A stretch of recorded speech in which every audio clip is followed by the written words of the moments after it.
Hello, I am Renato Ambrósio from Rio de Janeiro, Brazil, and very happy and grateful for participating in the Muscat International meeting. And my topic is screening for ectasia risk prior to laser vision correction. It's a challenge to speak about it in 5 minutes. These are my financial disclosures. And first of all, I'd like to invite all of you to consider participating of the International Society of Refractive Surgery, which is open for new members. Progressive ectasia was first described by Theo Seiler in 1998 after LASIK in 3 cases with high myopia treated by LASIK. A couple months later, form Fruste keratoconus defined as front surface topography with inferior stiffening would be a cause of iatrogenic ectasia as well. Those two reports allude perfectly to the pathophysiology of ectasia, which is a biomechanical decompensation of the cornea related to the corneal resistance and the impact from the environment. Any cornea may develop ectasia, and if you want to avoid ectasia, start by telling people not to rub the eye, not to scratch the eye, not to sleep, making pressure against the eye, because this can aggravate keratoconus and may even cause ectasia. Very nice contribution by Brad Rutherman. He put a score system that adds different factors, including corneal topography and age, which is a surrogate of corneal biomechanical properties. My big point here is that form Fruste keratoconus should not be considered as a topometric classification. There is no consensus, in fact, on what is form Fruste keratoconus, but my humble contribution is this is a very high susceptibility for ectasia progression. Look at this case. A lot of people would say that this is abnormal here after having the outcome of ectasia, but this patient developed ectasia despite a residual stromal corneal that was higher than 300 and a PTA that was lower than 0.4.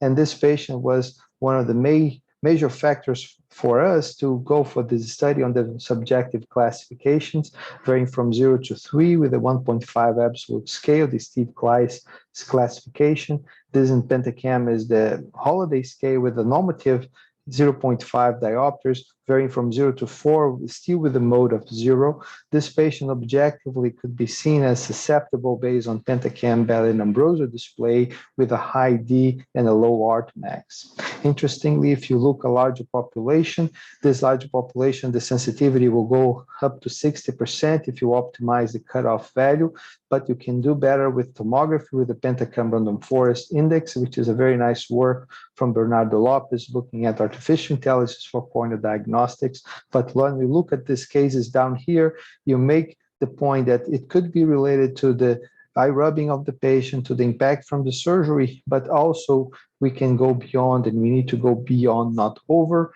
topography, tomography into biomechanical properties. This is a very nice work by Ricardo Vinciguerra with the Corvus, which is a very high system for high-speed Scheimpflug camera for non-contact tonometry that you can derive and understand if this is a softer or a more rigid cornea.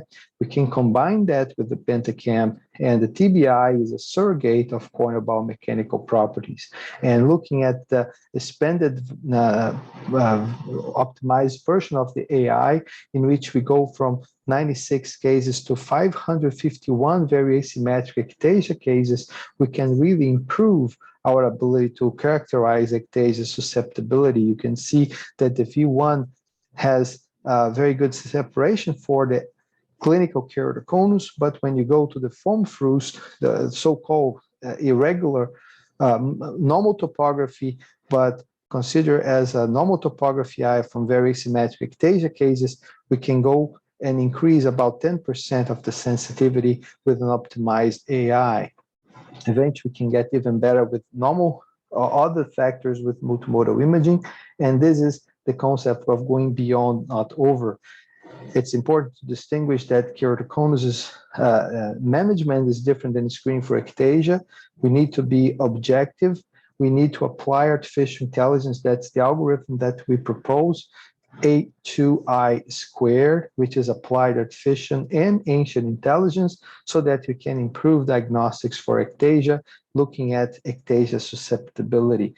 And it's a true revolution in evolution, and we need to be keen on the questions. That's why we need philosophy, and the hows to answer those questions. That's why you need artificial intelligence from multimodal corneal imaging. So I thank you very much for your kind attention, and I'm honored to participate at this meeting.